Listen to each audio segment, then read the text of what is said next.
Hello student. अभी हम लोगों ने थर्मोडायनेमिक्स के जो हैं क्लासेस हम लोगों ने किया हुआ था, और थर्मोडायनेमिक्स में हम लोगों ने जो क्लास किया था, बाद में समरी जो हम लोगों ने 12 पॉइंट्स की बनाई थी, उस समरी को आप लोग ज़रूर स्टडी करिए, क्योंकि लास्ट में हर चैप्टर्स के लास्ट में जो हम लोग समरी बना रहे हैं 12 पॉइंट्स का, वो 12 पॉइंट्स इस तरह के हैं, जब इसको आप स्टडी करेंगे तो कोई भी न्यूमेरिकल उससे बाहर फिर थर्मोडायनेमिक्स का नहीं आने वाला है। हम लोगों ने हर एक पोर्शंस को टच किया है थर्मोडायनेमिक्स को, इसलिए ये 12 पॉइंट्स पे आप ज़रूर फोकस करें, क्योंकि यहीं से न्यूमेरिकल आपके जितने भी न्यूमेरिकल थर्मोडायनेमिक्स के आएंगे वो कंपटीशन में जहाँ इसी के ही इर्द गिर्द आने, यहाँ से बाहर नहीं जाना है। तो ये 12 पॉइंट्स बेटा बहुत ज़रूरी है। इसको आप कंपटीशन की तैयारी कर रहे हैं या फर्स्ट ईयर इंटर में भी पढ़ रहे हैं, तो इसको आप 12 पॉइंट्स को ज़रूर आप देखें, और आपको एक अच्छा कमांड मिलेगा क्वेश्चन सॉल्व, क्योंकि सवाल कहीं बाहर से नहीं आते, बुक से ही जो आपने पढ़ा हुआ है थर्मोडायनेमिक्स में, वो ऑलमोस्ट हर एक टॉपिक को आपने टच किया है, तो कहीं बाहर से क्वेश्चंस नहीं आने वाले, इसी में से आने वाले। लेट अस आज हम लोग न्यूमेरिकल्स लगाते हैं, नॉर्मल इजी न्यूमेरिकल्स हम लोग शुरुआत करते हैं। पहला क्वेश्चन है, cylinder containing 1 gram mole of A gas was compress up adiabatically until its temperature rose from 27 degree centigrade to 97 degree centigrade. Calculate work done and heat produced in the gas. यहाँ पे बेटा जो ये confusion आता है, heat produce in the gas, ये यहाँ पे की पॉइंट है, उससे समझना है, क्योंकि एडियाबेटिक प्रोसेस में हम लोगों ने Q = 0 पढ़ा हुआ है। इस सवाल को देखने के बाद लगेगा यार ये तो 0 है। नहीं बेटा, यहीं पे आपको समझना है, ये 0 नहीं है। एडियाबेटिक प्रोसेस में जो हम लोगों ने पढ़ा था वो एक्सचेंज ऑफ हीट 0 पढ़ा हुआ था, ना कि सिस्टम के अंदर जो हीट है इसको हम लोगों ने 0 पढ़ा हुआ था। क्लियर हुआ कॉन्सेप्ट? क्योंकि जब भी इंटरनल एनर्जी बढ़ेगी बेटा, इंटरनल एनर्जी बढ़ेगा, टेम्परेचर क्या करेगा? इंक्रीज करेगा। यानी adiabatic process inside the system जब टेम्परेचर इंक्रीज करेगा तो क्या होगा? हीट इंक्रीज करेगा बेटा इनसाइड द सिस्टम, राइट? तो ये कंफ्यूजन नहीं होना चाहिए, सवाल ऐसे ही पकड़ा जाता है। Work done and heat produce in the gas. अब जिसने देखा यार हीट प्रोड्यूस एडियाबेटिक प्रोसेस है, हीट प्रोड्यूस 0 हो जाएगा। नहीं, यहीं पे गलती नहीं करना है, क्योंकि जब हम लोग ये पढ़ते हैं एडियाबेटिक प्रोसेस, इसके अंदर जो गैसेज होती हैं उसका हीट होता है बेटा, some heat is to be there in the system. ये क्या बोलते हैं, ये जो हीट है सिस्टम का, उसे मैं बाहर नहीं जाने दूंगा और बाहर से भी कोई हीट नहीं आने दूंगा। It means no exchange of heat, 0। But system inside the system there is a heat. वो जो गैस है उसमें क्या है? हीट है बेटा। सराउंडिंग्स में भी हीट है, लेकिन ये एक्सचेंज नहीं हो रहा। तो इसका मतलब अब इस हीट को हम कैसे निकालेंगे? ओके, तो हम लोग आगे बढ़ते हैं। हम लोग बेटा बेस से चलते हैं। एक हम लोगों ने ये पढ़ा हुआ था, एक्सपांशंस का हम लोगों ने जो पढ़ा हुआ था बेटा, वो क्या था? W = NR gamma -1, final temperature T2 - T1। ये हम लोगों ने पढ़ा था बेटा, एक्सपांशंस में पढ़ा था। किस में पढ़ा था? एक्सपांशंस में पढ़ा था, जहाँ पे ये टेम्परेचर T1 था और यहाँ पे ये टेम्परेचर T2 था। यानी ये T1 ग्रेटर था एंड T2 लेसर था। ओके, इसी को बेस मानते हुए हम लोग चलते हैं। जब हम कंप्रेशंस करेंगे, ये तो हम लोगों ने एक्सपांशंस में पढ़ा हुआ था, राइट? मतलब टेम्परेचर हाई टेम्परेचर जब एक्सपांशंस होगा तो क्या होगा बेटा? Work is done by the system होगा। लेकिन जब एडियाबेटिक प्रोसेस होता है तो जो वर्क होता है बाय द सिस्टम कौन करता है? गैस की इंटरनल एनर्जी के द्वारा होता है। यानी जो T1 पे हाई टेम्परेचर पे जो गैस था उसका इंटरनल एनर्जी अधिक था कंपेयर टू दिस T2 पे इसकी इंटरनल एनर्जी कम है। तो यही जो चेंज इन इंटरनल एनर्जी आया बेटा, उसने क्या किया? एडियाबेटिक प्रोसेस में वर्क किया। It means work is done by the system in expansion in the adiabatic process by which bye the internal energy of the gas molecules, right? लेकिन जब compression होगा तो ये फिर उल्टा हो जाएगा। इस कॉन्सेप्ट को आपको दिमाग से हटा देना है कि कंप्रेशंस में भी इंटरनल एनर्जी वर्क करेगी। नहीं, कंप्रेशन में एक्सटर्नल सोर्स वर्क करके इसकी इंटरनल एनर्जी को बढ़ाता है, तभी ये लो टेम्परेचर से हाई टेम्परेचर की तरफ जाता है। क्लियर हो गया? Very good, right. एक बार फिर से रिपीट करूं, इन कंप्रेशंस जो वर्क डन होता है वो सिस्टम जो है, वो सिस्टम के द्वारा जो वर्क डन किया जाता है वो सिस्टम कहाँ से वर्क करता है? जो गैस की जो सिस्टम की इंटरनल एनर्जी होती है वो वर्क करती है एक्सपांशंस में। लेकिन जब कंप्रेशंस होता है तो गैस की इंटरनल एनर्जी नहीं वर्क करती है। फिर वर्क कौन करता है? एक्सटर्नल सोर्स वर्क करता है। इसी एक्सटर्नल सोर्स के वर्क करने की वजह से इस गैस की इंटरनल एनर्जी बढ़ रही है। ओके, अगर आउटर सोर्स नहीं वर्क करता तो इसकी इंटरनल एनर्जी बढ़ती नहीं बेटा। क्लियर हो गया? तो फर्स्ट फेज में in the expansions work is done by the internal energy of the gas, whereas in the compression, adiabatic की बात कर रहा हूँ, whereas in the compression work is done by the external source. तो ये हमारा clear हो गया। अगर work is done on to the system होगा तो ये वर्क को हम लोग किस में लेते हैं बेटा? निगेटिव में लेते हैं। बस इतने ही कॉन्सेप्ट यहाँ पे था वर्क का। ओके, तो इससे हमारा वो क्वेश्चन लग जाएगा। T1 हमको पता है, T2 हमको पता है, T1 और, लेकिन यहाँ पे जब T1 और T2 बेटा निकालेंगे तो एक चीज़ हमेशा ध्यान रखिएगा, ये इसमें किस में रहेगा? केल्विन में रहेगा। ओके, ये सेल्सियस में दिया, इसको हम केल्विन में कन्वर्ट कर लेंगे, और जब केल्विन में कन्वर्ट कर लेंगे तो हमारा सवाल लग जाएगा। आइए बेटा, अब ये कह रहा है and heat produce in the work in the gas. अब हमको पता चल गया कि ये कंप्रेशन जब कर रहा था, ये गैस यहाँ पे था, एक्सटर्नल सोर्स ने कंप्रेस करके यहाँ पे लाया। वर्क किसके द्वारा किया गया? एक्सटर्नल सोर्स के द्वारा वर्क किया गया। और जब एक्सटर्नल सोर्स के द्वारा वर्क किया गया बेटा, तो क्या होगा? इसकी इंटरनल एनर्जी बढ़ रही है। तो जितना जो वर्क करेगा, ये Q इक्वल टू क्या था बेटा? du plus W। In adiabatic process Q equal to 0, मतलब no exchange of heat, du equal plus W, then du equal to कितना हो जाएगा बेटा? Minus W। हम कॉन्सेप्ट दे रहे हैं, इसको आप समझिए। चूंकि क्या हो रहा है बेटा, ये work is done on to the system by the external source, वो फिर कैसे वर्क को हम लोग लेते हैं? निगेटिव में लेते हैं। यानी ये जो du आ जाएगा इन कंप्रेशन, दिस du हम क्या लिख सकते हैं? Minus W। This one du equal to कितना हो जाएगा बेटा? Plus W। It means change in internal energy क्या हुआ? U फाइनल जो इंटरनल एनर्जी है वो U इनिशियल इंटरनल एनर्जी से अधिक है, तभी तो ये यहाँ T2 टेम्परेचर से T1 टेम्परेचर पे जा रहा है। यानी जितना जो वर्क होगा उतनी उसके अंदर हीट भी प्रोड्यूस होगा। Okay, heat produce inside the system definitely that is equal to the work done. Clear हो गया? ओके, आप सॉल्व कर सकते हैं बेटा, कैलकुलेशन आप लोग कर लीजिएगा। इजी एक कॉन्सेप्ट यही था।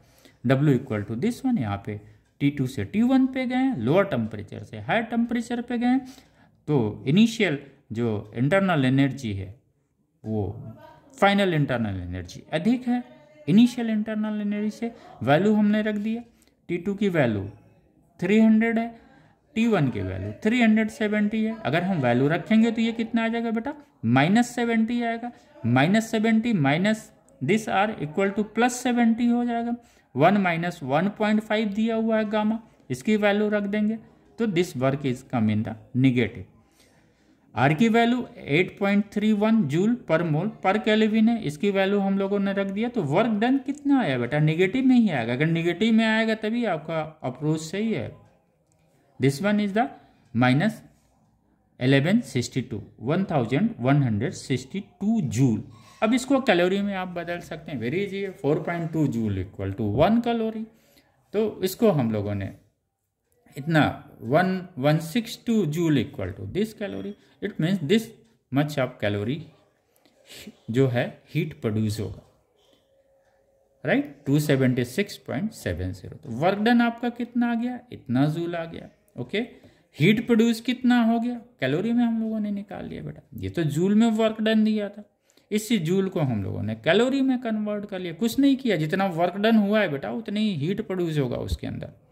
ओके, क्लियर हो गया? क्योंकि हीट प्रोड्यूस किया, हीट प्रोड्यूस का मतलब क्या हुआ? इंटरनल एनर्जी की हीट बढ़ी है। जब हम वर्क ऑन द सिस्टम कर रहे हैं तो सिस्टम एडियाबेटिकली, तो हम उस सिस्टम की इंटरनल एनर्जी को इंक्रीज कर रहे हैं। इसमें हीट क्लियर हो गया, जितना वर्क होगा equal to the heat produce inside the gas, inside the system. ये मत आप सोचिएगा बेटा एडियाबेटिक है तो वो कैसे हो गया। क्लियर हो गया, कोई कंफ्यूजन तो नहीं है, ये कंफ्यूजिंग था बेटा। Heat produce in the gas, okay. तो ये सिस्टम के अंदर जो हीट प्रोड्यूस हुआ, जो वर्क किया गया, इसकी वजह से है। Now the clear, okay. Second question बेटा, जो ये सवाल इतना लेंदी लगा रहा हूँ, इसके पीछे ऑब्जेक्ट मेरा ये नहीं इस क्वेश्चन को सॉल्व करना, मेरा ऑब्जेक्ट ये है इस तरह से क्वेश्चंस को कैसे आप रिसीव कर रहे हैं, कैसे इसकी एनालिसिस कर रहे हैं, that is a important one, okay. आइए फिर हम लोग आते हैं, आइए इसको हम लोग समझते भी जाएंगे बेटा, कैलकुलेशंस के लिए है। आइए हम लोग समझते हैं बेटा, ये दिस वन। आइए 200 centimetre cube of A gas is compressed 200 centimetre cube at atmospheric pressures, this one 10 to the power 6 dyne per centimeter square. Find the resultant pressure if the change is slow, sudden. Take gamma equal to 1.4. आइए बेटा, इनका initial volume जो बेटा क्या है, V1 है। This one is the 2 centimetre cube, 200 centimetre cube. इसको compress किया गया तो इसकी इनिशियल वॉल्यूम, फाइनल वॉल्यूम कितनी आ गई, 100 centimetre cube, 100 centimetre cube, okay. 200 centimetre cube and V2 equal to 100, यानी वॉल्यूम को डिक्रीज किया गया एट एटमॉस्फेरिक प्रेशर। प्रेशर्स कितना है बेटा, एटमॉस्फेरिक प्रेशर है। एटमॉस्फेरिक प्रेशर मतलब समझ गए ना, ATM इसको हम लोग लिखते हैं। This is the standard pressure. Atmospheric pressure है क्या बेटा, वो अर्थ की जो एवरेज एटमॉस्फेरिक प्रेशर्स होता है, जो समुद्र की लेवल पे जो लिया जाता है प्रेशर, इसी को एटमॉस्फेरिक प्रेशर्स हम लोग बोलते हैं, okay. Find the resultant pressure of the gas. Initial pressure बेटा क्या है, P1 equal to PA, atmospheric pressures के बराबर है। तो ये कह रहा है pressure if the change is slow, ये क्या कर रहा है, ये स्लो चेंजेज आ रहा है। तो स्लो चेंजेस हम लोग कहाँ करते हैं बेटा, आइसोथर्मल प्रोसेस में पढ़ते हैं। स्लो का मतलब क्या हुआ, यही बेटा एक एक शब्द आपको कोरिलेट करना। स्लो किस प्रोसेस में हम लोग पढ़ते हैं बेटा, आइसोथर्मल प्रोसेस में पढ़ते हैं। किस में पढ़ते हैं, आइसोथर्मल प्रोसेस में पढ़ते हैं। और हम लोगों ने पढ़ा PV इक्वल टू nRT। चूंकि ये T क्या है बेटा, कांस्टेंट है। इस प्रोसेस में T क्या है, कांस्टेंट है। अगर बेटा ये स्लो से अगर हम नहीं पकड़ पाते आइसोथर्मल प्रोसेस है, फिर हम वो कहाँ पे लगा पाते, नहीं लगा पाते ना। अगर ये T कांस्टेंट है तभी तो ये P1 V1 equal to P2 V2 होगा, बिल्कुल होगा। देन P2 की वैल्यू हम लोग निकाल लेंगे बेटा, P1 V1 upon V2। This is the pressures आ गया, okay. Find the resultant pressure if the change is slow. तो पहले पार्ट में बेटा ये क्या हो गया, आइसोथर्मल था। अगर हमें नहीं पता रहता स्लो प्रोसेस आइसोथर्मल प्रोसेस में ही स्लो प्रोसेस है, तो फिर हम इसको नहीं लगा पाते। क्योंकि जब तक T कांस्टेंट नहीं होगा, टेम्परेचर कांस्टेंट नहीं होगा, हम इस रिलेशंस को नहीं लिख सकते। आइए बेटा, सेकेंड दो चीज हम लोगों ने पढ़ा, एक स्लो प्रोसेस पढ़ा था जो आइसोथर्मल होता है। सडन प्रोसेस जब भी कहीं आया कि प्रोसेस सडनली हो रहा है, हमारे दिमाग के अंदर आना चाहिए कुछ नहीं, सिर्फ एडियाबेटिक प्रोसेस है, ओके बेटा। ये प्रोसेस क्या है, एडियाबेटिक प्रोसेस है। उस एडियाबेटिक प्रोसेस में हम लोगों ने सिंपल पढ़ा हुआ PV to the power gamma equal to constant, okay. Adiabatic process follow this equations, PV to the power gamma equal to constant. फिर हमें इस T पे नहीं जाना पड़ रहा, हम यहीं पे, चूंकि ये कांस्टेंट है तो हम यहाँ पे निकाल लेंगे P1 V1 to the power gamma, P2 V2 the power gamma. हमें किसकी वैल्यू निकालनी बेटा, P2 की वैल्यू निकालनी। P1 दिया हुआ है, P1 V1 to the power gamma, V2 to the power gamma, इसकी वैल्यू निकल जाएगी। V1 और V2 की वैल्यू हम लोग रखेंगे, ये हमारा निकल जाएगा बेटा, राइट। अप्रोच बहुत क्लियर होना चाहिए कि वास्तव में क्वेश्चन पूछ क्या रहा है। तो this is the second one, you can solve it. इसकी जरूरत नहीं है बेटा, इसको काट दीजिए, वर्क डन यहाँ पे कोई जरूरत नहीं है, ओके। एक बार फिर से क्वेश्चन पढ़ दें, आप इसको स्टेप चाहें। Slow means for compression a process is slow means isothermal, जिसकी हम लोगों ने बात किया था। V2 दिया, V1 दिया, P1 हम लोगों ने फाइंड आउट किया, P1 की वैल्यू दिया हुआ था, राइट। 2 × 10⁶ टाइम वी नो कि 1 atmospheric pressure is equal to the 10⁶ dyne per centimetre square. तो ये कितना हो जाएगा, 2 एटमॉस्फेरिक प्रेशर्स हो जाएगा। चूंकि चेंज सडन है, इसको हम लोगों ने एडियाबेटिक प्रोसेस यूज किया, जहाँ पे P1 की वैल्यू 2.638 एटमॉस्फेरिक प्रेशर से आ गया। ओके बेटा, इसको चाहें तो आप कहीं नोट कर लीजिएगा। 1 atmospheric pressure is equal to 10⁶ dyne per centimetre square. Okay, right. इसको आप कभी कभी क्वेश्चंस में देता है, अगर ना भी दे तो आप इसको नोट कर लीजिएगा। ओके, आगे फिर थर्ड क्वेश्चंस में हम लोग चलते हैं। Very good. आइए तीसरा क्वेश्चन,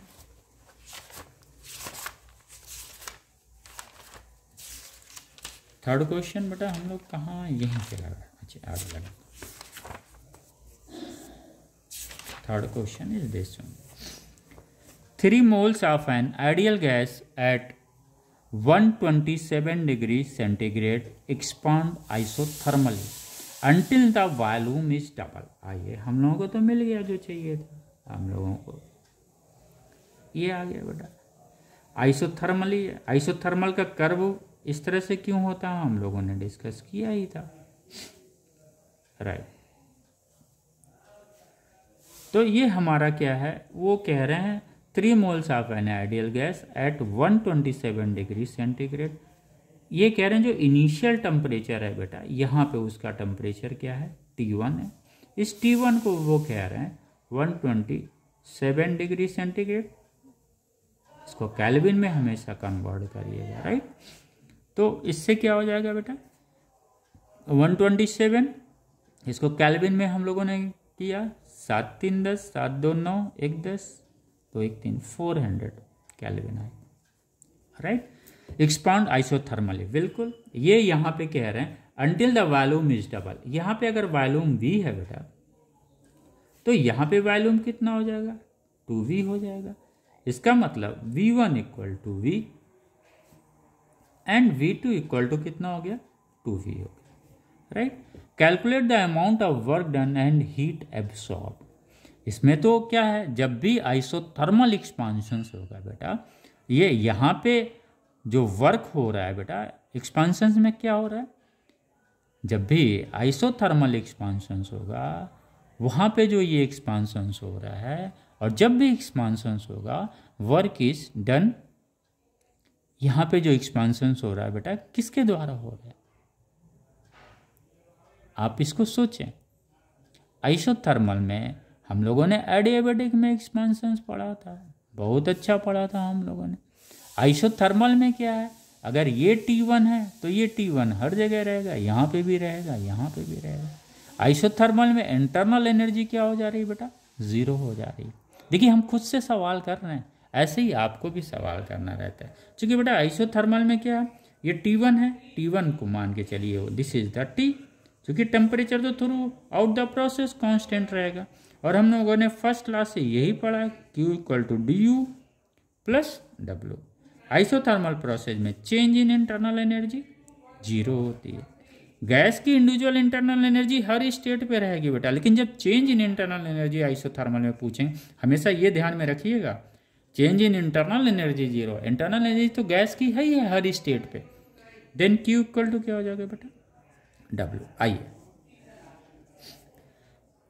अब यहाँ पे जब एक्सपांशन हो रहा है तो work is done by the system हो रहा है, ये सिस्टम वर्क कर रहा है। ये जब सिस्टम जो वर्क करेगा उसकी वजह से क्या होगा बेटा, सिस्टम जो वर्क करेगा उसकी वजह से क्या होगा, सिस्टम वर्क कैसे करेगा।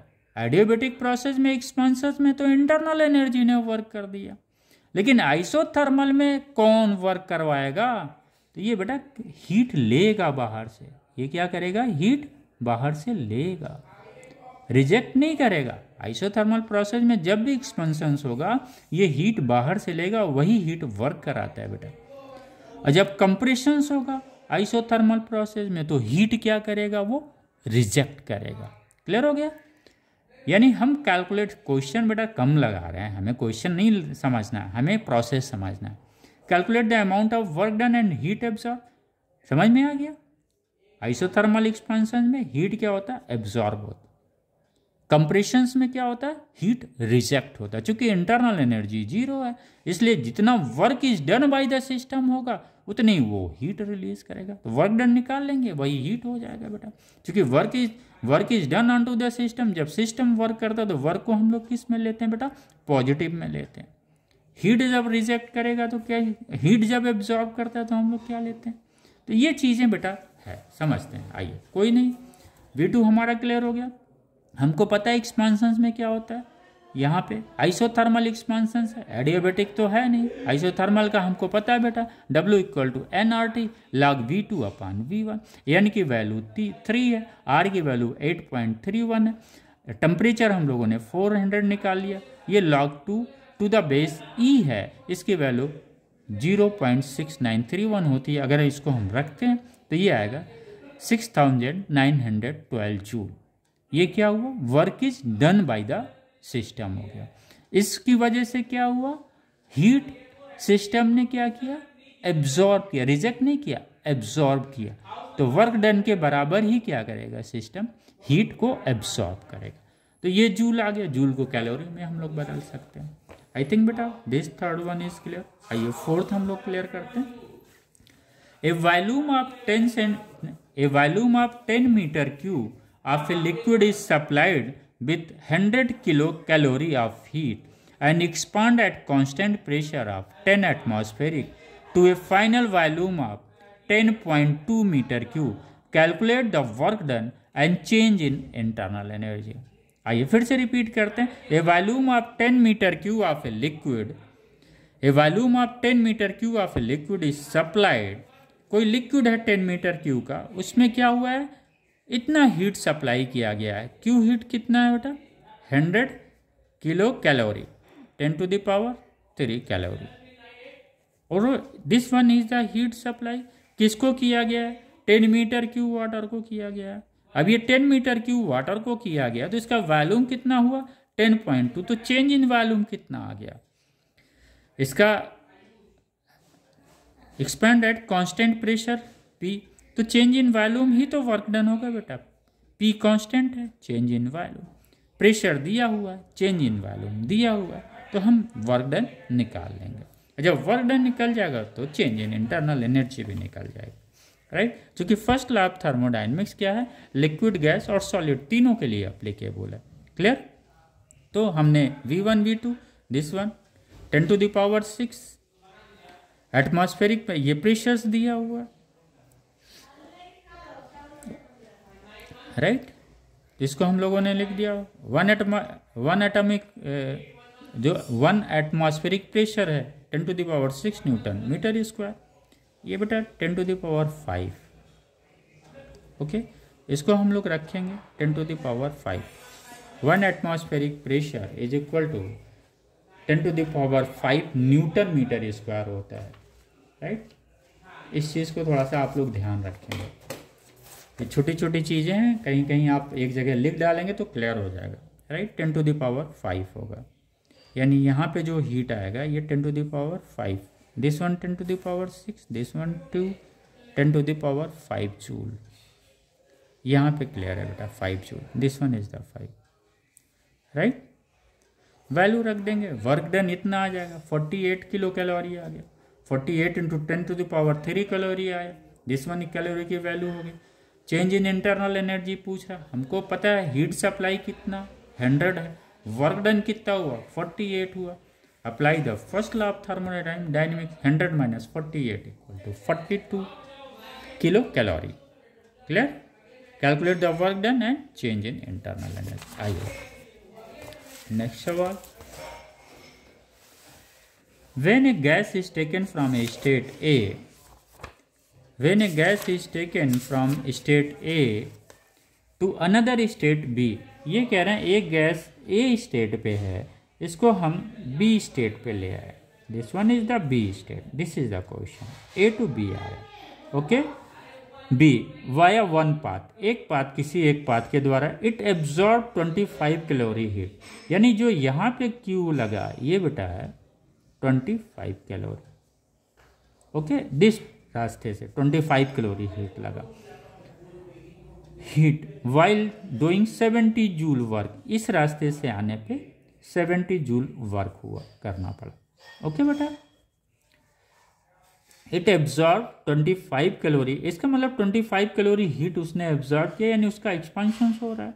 यानी भी बहुत सिंपल सवाल है, इसको बहुत अधिक नहीं सोचना है। वर्क डन इस प्रोसेस से कितना हुआ, तो बेटा जब वो वन पाथ दिया हुआ है और हम लोगों ने एक चीज बड़ा क्लियर पढ़ा हुआ था कि जो इंटरनल एनर्जी होती है वो सिर्फ स्टेट पे डिपेंड करती है, इनिशियल स्टेट और फाइनल स्टेट पे। अगर वो इनिशियल यू आई है और यू फाइनल है तो चेंज इन इंटरनल एनर्जी जो होता है बेटा वो सिर्फ स्टेट पे डिपेंड करता है, U final minus U initial.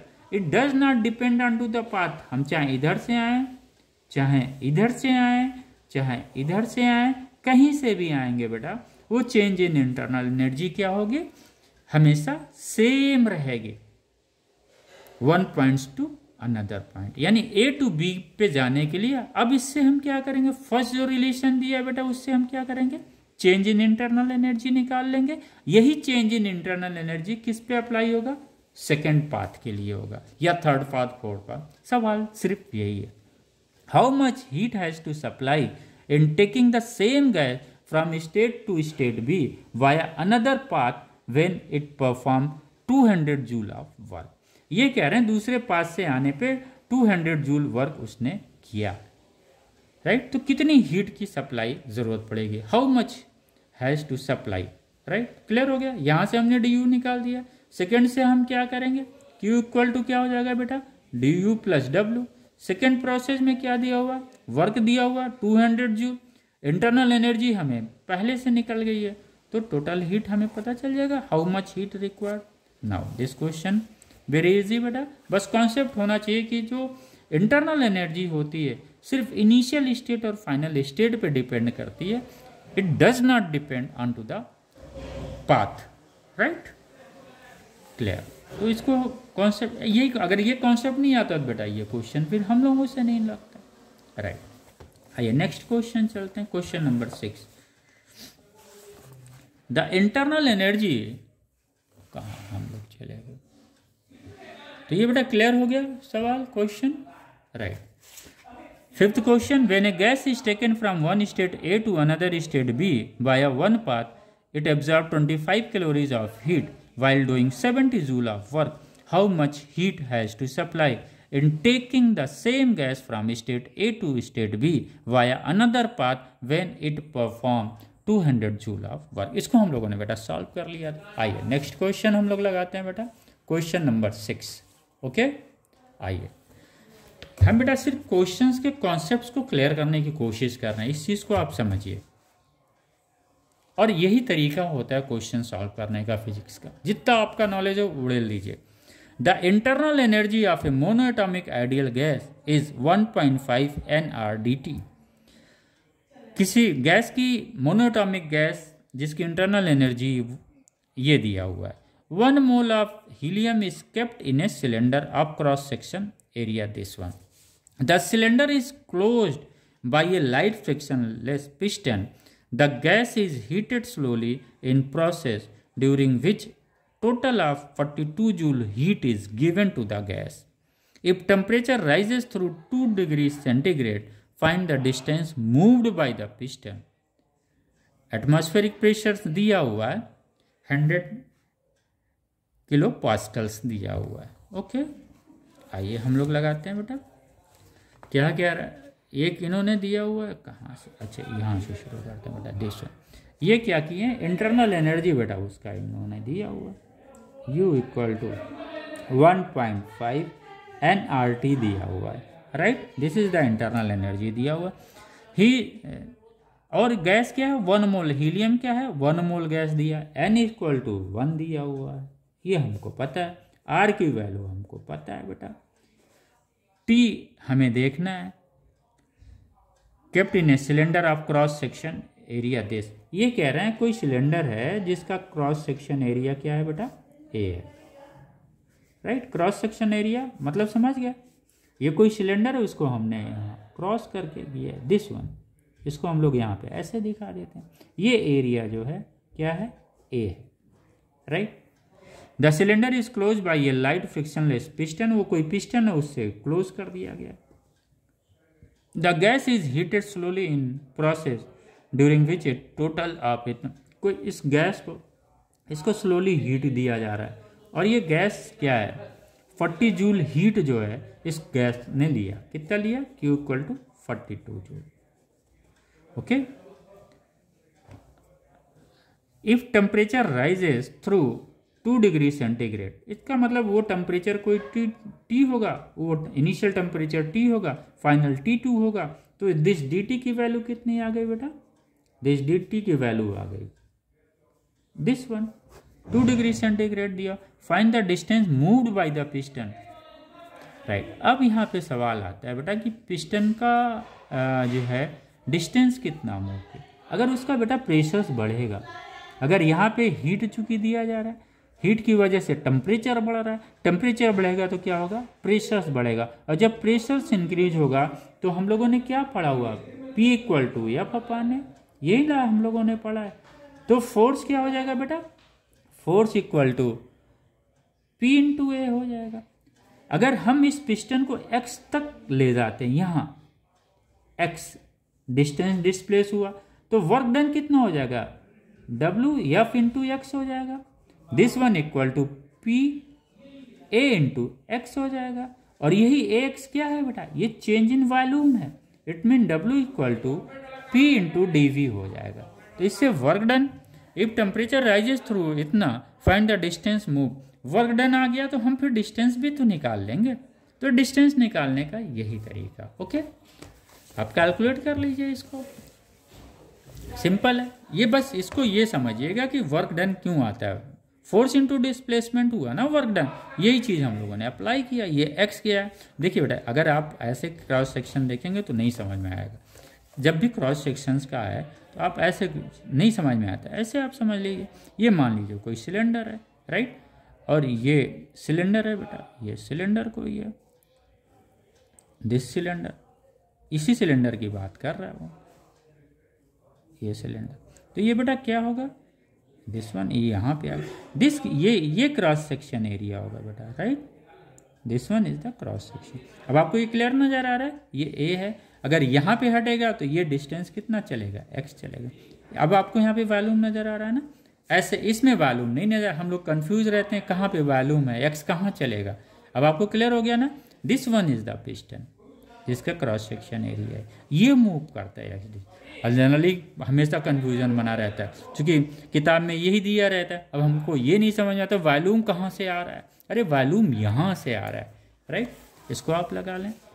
Heat supply Q दिया हुआ था यहाँ पे, इस one heat supply Q equal to हमको पता है फर्स्ट क्लास से, यहाँ से हम लोगों ने वर्क डन निकाल लिया, W equal to Q minus this, internal energy दिया था, चेंज दिया था, इंटरनल एनर्जी हम लोगों ने निकाल लिया, तो W वर्क डन यहाँ पे समझ में आ गया 17.1,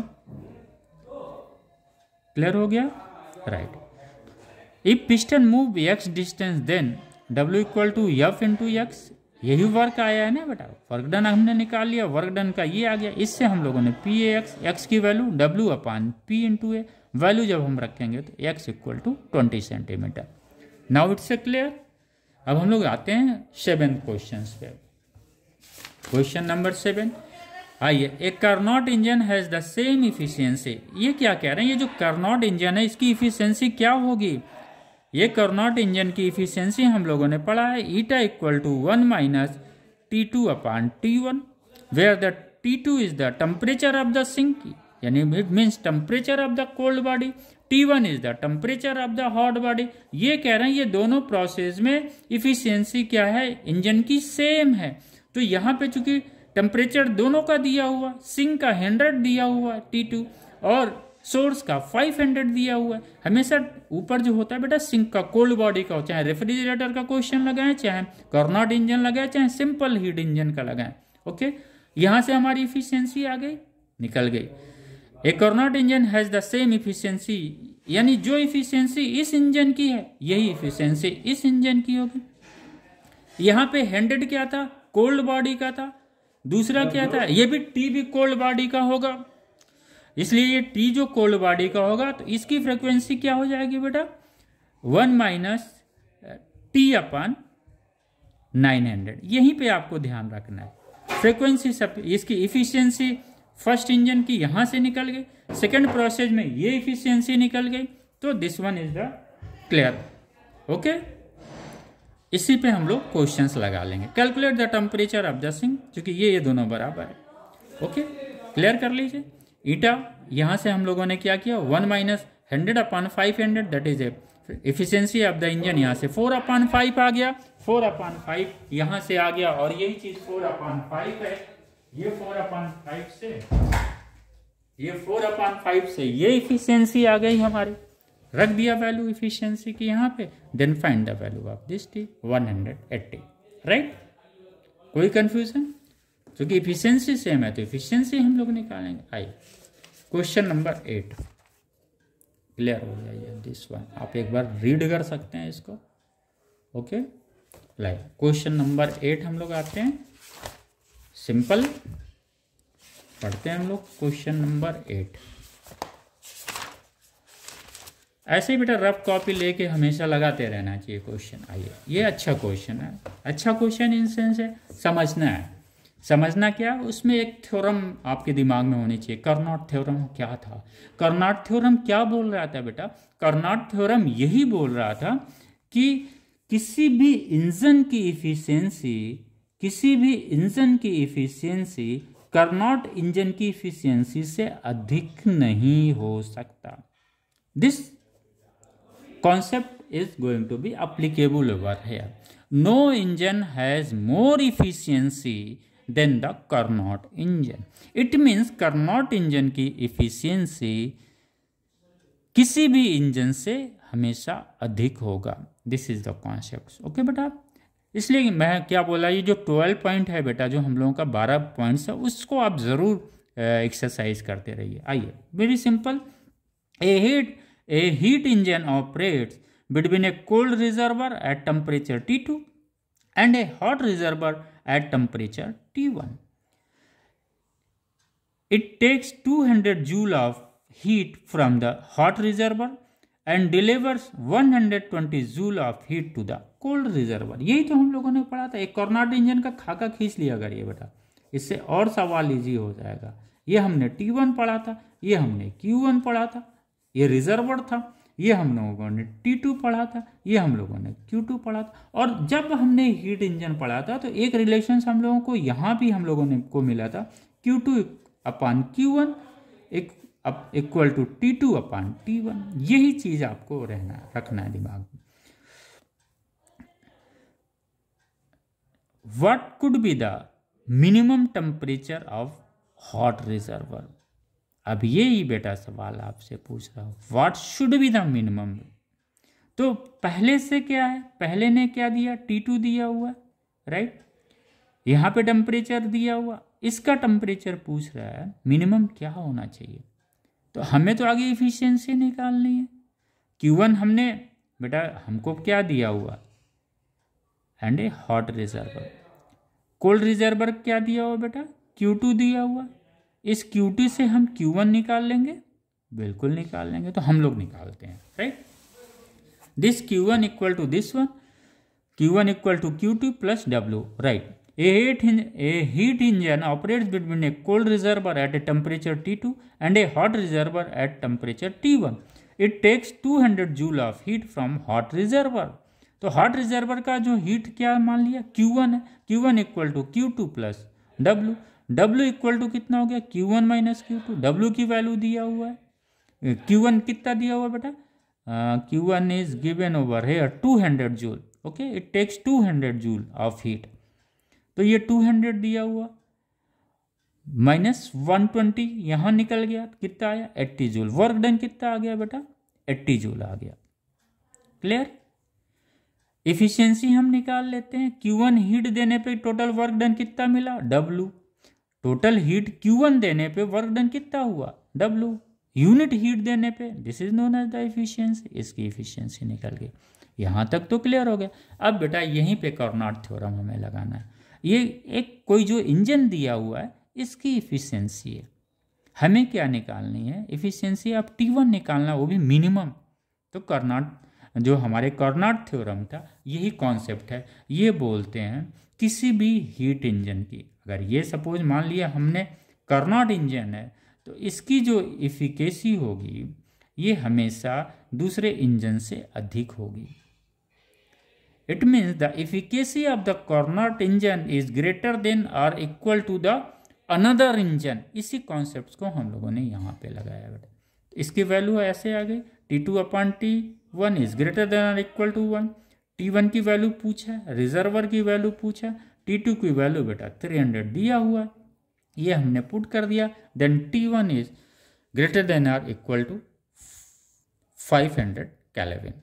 तो ये प्रोसेस समझ में आ गया। इस सवाल को तभी लगाते बेटा जब हमें कार्नोट थ्योरम क्लियर रहता है, राइट। आइए क्वेश्चन नंबर 9 पे हम लोग जाते हैं। सिंपल, ये बेटा क्लियर हो गया, आप चाहें तो इसको नोट कर सकते हैं, right. Now the question number 9, A refrigerator freezes. आइए इसको हम लोग समझते हैं बेटा, यहाँ पे रख के समझते हैं। A refrigerator freezes 5 kg of water at 0 degree centigrade. यानी यहाँ पे जो बेटा वाटर है ये किस पे है, 0 डिग्री सेंटीग्रेड पे, into ice eight 0 degree centigrade. यानी वो क्या कर रहा है, वाटर 0 डिग्री सेंटीग्रेड से 0 डिग्री सेंटीग्रेड आइस में बदल रहा है, यानी स्टेट चेंज हो रहा है, टेम्परेचर चेंज नहीं हो रहा है। तो हम यम 5 kg है, लेटेंट हीट ऑफ आइस दिया हुआ है, तो इससे हम हीट पता कर लेंगे बेटा, how much heat is required, या कितनी हीट एब्जॉर्ब किया उसने, इनटू आइस एट इतना, राइट। तो ये 0 डिग्री सेंटीग्रेड पे है, कितना हीट रिजेक्ट किया या कितना हीट एब्जॉर्ब किया, यही ना लेटेंट हीट ऑफ हम लोग पढ़ते हैं बेटा। तो वाटर्स को हमने किस में कन्वर्ट किया, आइस में कन्वर्ट किया, कितने डिग्री सेंटीग्रेड पे, 0। तो क्यू की वैल्यू हमें मिल गई बेटा। क्या क्वेश्चन पूछ रहा है, if room temperature is 20 degree centigrade what minimum power is needed to accomplish this. अब वो पूछ रहे कितना पावर लेगा, वो फ्रिज को कितना पावर देना पड़ेगा। क्यों हमको बेटा पता चल गया। अब हमें पावर पता करना है, तो पावर क्या होता है, power equal to W/T, work done per unit time is known as the power.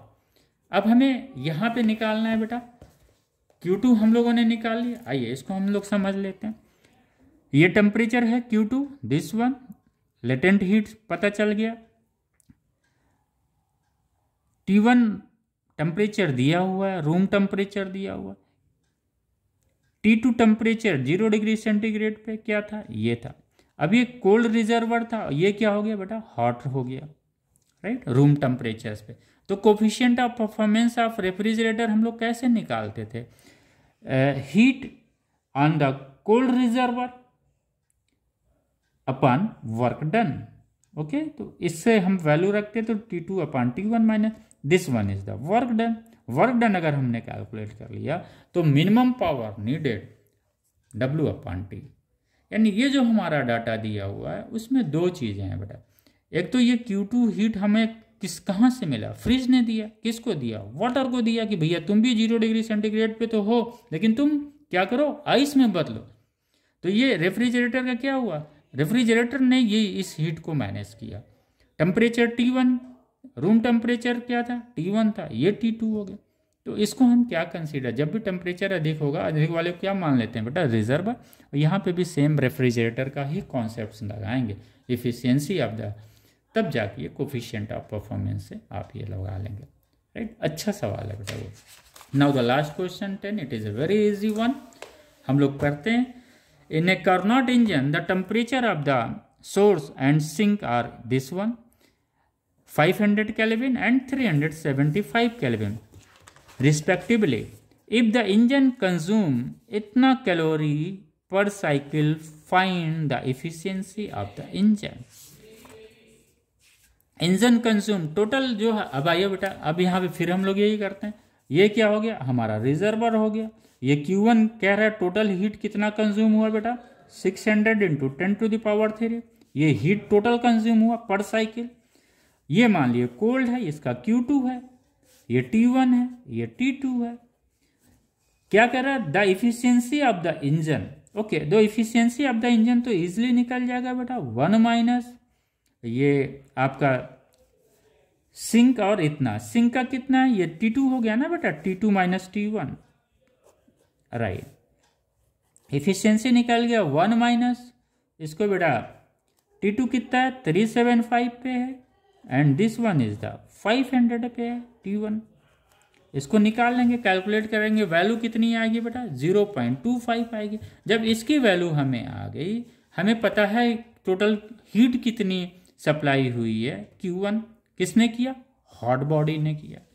तो इससे हमें क्या हुआ Q1 इक्वल टू कितना हो गया W plus Q1 equal to कितना आ जाएगा बेटा, ये यहाँ पे जो टोटल हीट सप्लाई हुआ Q1 इक्वल टू Q2 कहाँ चला गया, वो सिंक में चला गया प्लस W, ऑलराइट। इसी W से हम लोगों ने ये निकाल लिया, एक रिलेशन हम लोगों को पता था Q2 अपान Q1, जिससे हम लोग Q2 की वैल्यू फाइंड आउट कर लेंगे। Q2 की वैल्यू बेटा ये मिल जाएगा, हीट रिजेक्टेड पर साइकिल, यही जो हीट रिजेक्ट हो रहा है ये कहाँ जा रहा है, सिंक में जो प्रोसेस हो रहा है इंजन का, तो ये Q2 हीट कहाँ गया, सिंक में गया, सिंक ने हीट को रिजेक्ट कर दिया, तो ये सिंक का है। वर्क डन पर साइकिल, अब हमको पता है बेटा, जब हमें ये पता चल गया ये Q1 हीट है, ये सोर्स का है, ये Q2 हीट है सिंक का है, Q2 हीट सिंक का है, तो Q1 हीट सप्लाई कितना हो जाएगा, सिंक पे कितना गया हीट प्लस कितना वर्क डन हुआ, तो W इक्वल टू कितना हो जाएगा Q1 माइनस Q2, तो वर्क डन निकल जाएगा। Q1 दिया था, Q2 हम लोगों ने सिंक का कैलकुलेट कर लिया था by this relation, Q2 upon Q1 equal to T2 upon T1। ये अच्छा क्वेश्चन है बेटा, बस कॉन्सेप्ट्स क्लियर होने चाहिए। मैं फिर से कह रहा हूँ, अगर आप कॉर्नाट इंजन्स लगा रहे हैं तो ये रिलेशंस आपके पास दिमाग में रहना चाहिए, Q2 upon Q1 T2 upon T1, right. तो इस तरह से बेटा ये सवाल लग जाएंगे, यानी हमको पूरे ऑप्शंस क्लियर हैं।